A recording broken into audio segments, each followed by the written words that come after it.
আজকের এই ভিডিওতে আমরা রায়মার্টিন প্রশ্নবিচিত্রার পঞ্চম শ্রেণীর তৃতীয় পরীক্ষায় মূল্যায়ন 2025 অর্থাৎ ফাইনাল এক্সামের পরিবেশ বিষয়ে যে 19 থেকে প্রশ্নপত্রটি রয়েছে অর্থাৎ শ্রী রামকৃষ্ণ শিক্ষালয় হাওড়া এই বিদ্যালয়ের সমস্ত প্রশ্নের উত্তরগুলি সমাধান করব। প্রশ্নপত্র সমাধান করার আগে বলে দিই, আমার পরবর্তী ভিডিওগুলি বানাতে অনুপ্রাণিত করার জন্য চ্যানেলটিকে সাবস্ক্রাইব করে নেবে এবং এই ভিডিওটিকে লাইক, কমেন্ট ও শেয়ার করে দেবে। প্রথমে একে দেখে আছে সঠিক উত্তরটি বেছে নিয়ে রেখো। একের এক আছে সৌরজগতে যে গ্রহে জীব বাস করে তা হলো, এটা হবে পৃথিবী। এরপর একে দিয়েছে পালতোলা নৌকা চলে, এটা হবে বায়ুশক্তিতে। এরপর একে তিন বিশ্ববয়স্ক দিবস হলো, এটা হবে 1 অক্টোবর। এরপরে একে 4 মানুষের টানা রিক্সা কলকাতায় আসে, এটা হবে 1900 সালে। এরপরে একে থেকে 5 পশ্চিমবঙ্গের প্রধান খনিজ সম্পদ হলো, এটা হবে কয়লা। এরপর দুই দিকে আছে সঠিক শব্দ দ্বারা শূন্যস্থান পূরণ করো। দুই দিকে আছে তালপাতায় লেখা বইগুলিকে এটা হবে পুঁথি বলা হয়। এরপর দুই বিদ্যুৎ কেন্দ্রে মস্ত পাখার মতো দেখতে যন্ত্রটির নাম টারবাইন। এরপরে 2-3 ধোঁয়াতে এটা হবে কার্বন মনোক্সাইড বিষাক্ত গ্যাস থাকে।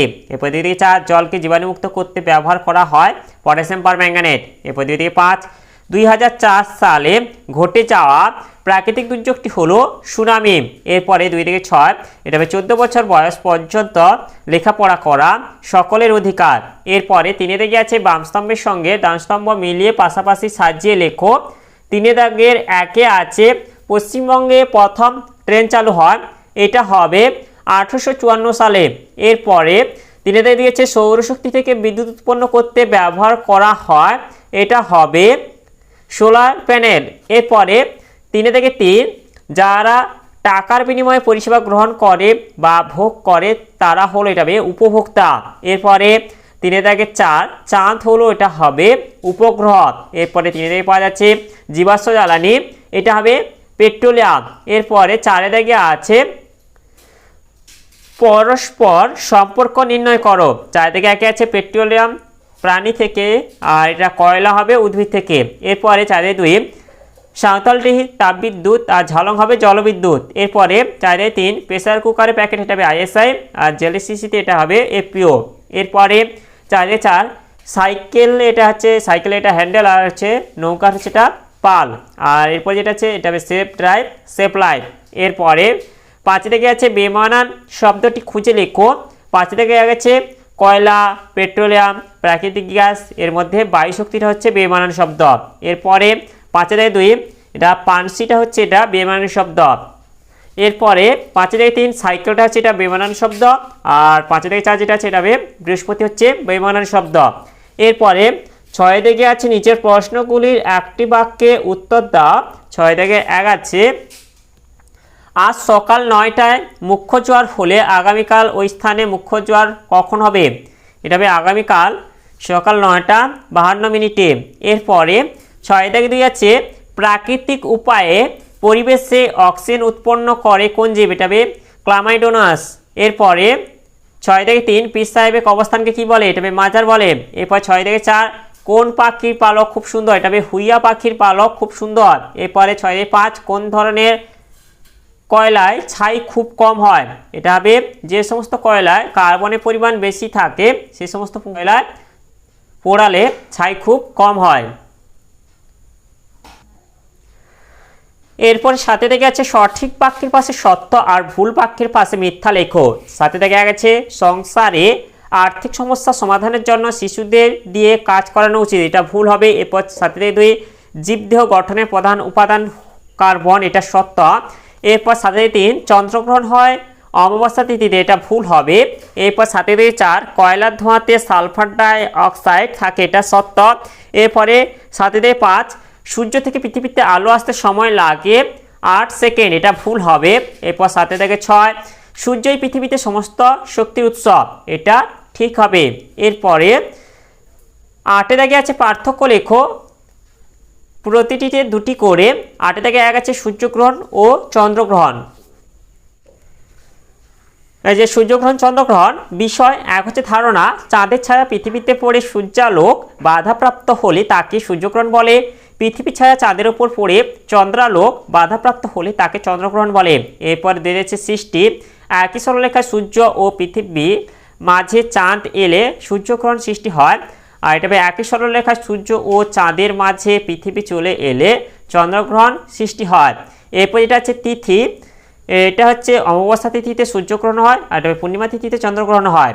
এরপরে এটা হচ্ছে সময়কাল, দিনের বেলায় সূর্যগ্রহণ হয়, এটা হবে রাত্রিবেলায় চন্দ্রগ্রহণ হয়।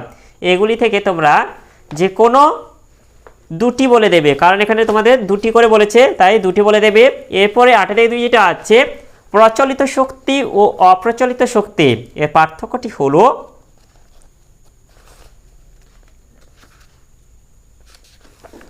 এই যে প্রচলিত শক্তি অপ্রচলিত শক্তি। বিষয় 1 হচ্ছে প্রচলন, এই শক্তি বহুকাল ধরে প্রচলিত, এই শক্তি বহুকাল ধরে প্রচলিত নয়। এরপর 2 হচ্ছে ব্যবহার, এই শক্তির ব্যবহার অনেক বেশি, এই শক্তির ব্যবহার অনেক কম। এরপর হচ্ছে উৎপাদন, উৎপাদন ক্ষমতা অনেক বেশি, উৎপাদন ক্ষমতা অনেক কম। এরপর হচ্ছে ব্যয়, প্রাথমিক ব্যয় কম, উৎপাদন ব্যয় বেশি। এরপর এটা যেটা আছে প্রাথমিক ব্যয় বেশি, উৎপাদন ব্যয় কম। এরপরে 5 এটা হচ্ছে দূষণ, এই শক্তি ব্যবহারে পরিবেশ দূষিত হয়, আর এই শক্তি ব্যবহারে পরিবেশ দূষিত হয় না। আর এরপর যেটা হচ্ছে উৎস, কয়লা, খনিজ তেল, প্রাকৃতিক গ্যাস প্রভৃতিটা। আর এটা হবে সূর্যালোক, বায়ুপ্রবাহ, জৈব গ্যাস প্রভৃতি। ঠিক আগের মতো এটা থেকেও তোমরা যে কোনো দুটি পয়েন্ট বলে দেবে।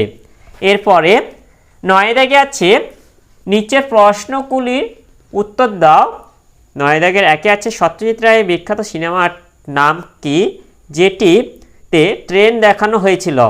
এটি হবে সত্যজিৎ রায়ের বিখ্যাত সিনেমাটির নাম হলো পথের পাঁচালী, যেটিতে ট্রেন দেখানো হয়েছিল। এরপর আছে এই সিনেমার বইটি লেখকের নাম লেখো, এই সিনেমার বইটির লেখকের নাম হলো বিভূতিভূষণ বন্দ্যোপাধ্যায়। এরপরে আছে বইটিতে 2টি প্রধান চরিত্রের নাম লেখো, বইটিতে 2টি প্রধান চরিত্রের নাম হলো অপু ও দুর্গা। এরপরে 9 দাগে 2 আছে বৃহস্পতি গ্রহের গায়ে গর্ত হওয়ার কারণ কি? এর উত্তরটি হলো, এই প্রশ্নটি যেহেতু 2 নম্বর আছে তাই এখান থেকে বলে দেব, মহাকাশ গবেষণার মাধ্যমে 2 জন বিজ্ঞানী শুমেকার এবং লেভি অনেক আগেই বলেছিলেন বৃহস্পতি গ্রহের ওপর একটি ধূমকেতু আছড়ে পড়বে। তারপর 1994 সালে বৃহস্পতি গ্রহের ওপর ধূমকেতু আছড়ে পড়ে, এই কারণে ওই ধূমকেতুর নাম রাখা হয় শুমেকার লেভি ধূমকেতু। আর এই ধূমকেতু আছড়ে পড়ার কারণে বৃহস্পতি গ্রহের ওপর বড় গর্তের সৃষ্টি হয়েছিল। এরপরে 9 দাগে 3 আছে দূষণহীন যানবাহনে কোন কোন পশুকে কাজে লাগানো হতো তা লেখো। এই উত্তরটি হলো, দূষণহীন যানবাহনে তখনকার দিনে যে সমস্ত পশুকে কাজে লাগানো হতো সেগুলি হলো গরু, ঘোড়া, গাধা প্রভৃতি। এরপরে 9 থেকে 4 যেটা আছে 4টি প্রাকৃতিক দুর্যোগের নাম লেখো। 4টি প্রাকৃতিক দুর্যোগের নাম হলো সুনামি, বন্যা, ভূমিকম্প, হড়পাবান প্রভৃতি। তাহলে আজকের ভিডিওতে আমরা যে 19 থেকে প্রশ্নপত্রটি ছিল তা আজ সমাধান করলাম। আর ভিডিওটি শেষ করার আগে বলে দিই, তোমরা যারা এখনও পর্যন্ত আমার চ্যানেলটিকে সাবস্ক্রাইব করোনি তাহলে চ্যানেলটিকে অবশ্যই সাবস্ক্রাইব করে বেল আইকনটি অল করে দেবে পরবর্তী ভিডিওগুলির নোটিফিকেশান তাড়াতাড়ি পাওয়ার জন্য।